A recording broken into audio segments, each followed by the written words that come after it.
Pasukan Rusia selama beberapa hari terakhir memukul mundur serangan pesawat tak berawak Ukraina besar-besaran di Crimea. Ini dilaporkan Kementerian Pertahanan Federasi Rusia pada Rabu 1 Maret 2023.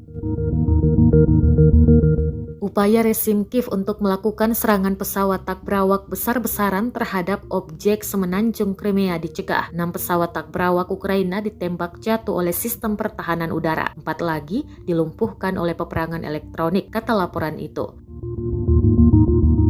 Selain itu, selama beberapa hari terakhir, pasukan pertahanan udara Rusia juga menembak jatuh 15 drone Ukraina di wilayah DPR, LPR, Zaporozhye, dan Kherson. Sehari sebelumnya, sistem peperangan elektronik Rusia menekan upaya drone Ukraina untuk menyerang sasaran sipil di wilayah Krasnodar dan Adgea. Kedua drone kehilangan kendali dan menyimpang dari jalur penerbangannya sebelum mencapai targetnya.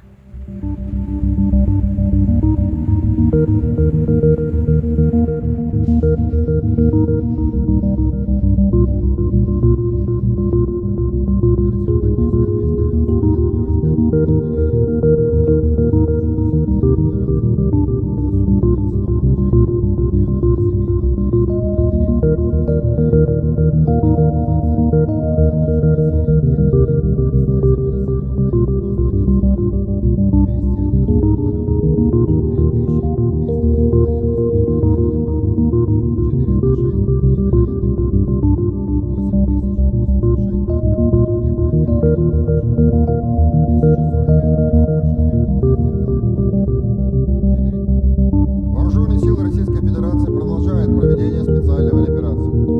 На Купянском направлении ударами штурмовой армейской авиации, огнем артиллерии и тяжелых огнеметных систем западной группировки войск поражали подразделения противника в районах населенных пунктов Двуречная и Синьковка Харьковской области. Кроме того, в районах населенных пунктов Новоселовская Луганской Народной Республики и Тимковка Харьковской области уничтожены 3 диверсионно-разведывательные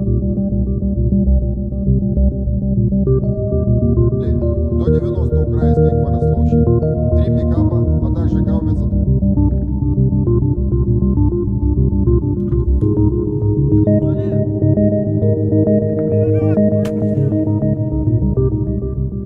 Terima kasih sudah nonton. Jangan lupa like, subscribe, dan share ya.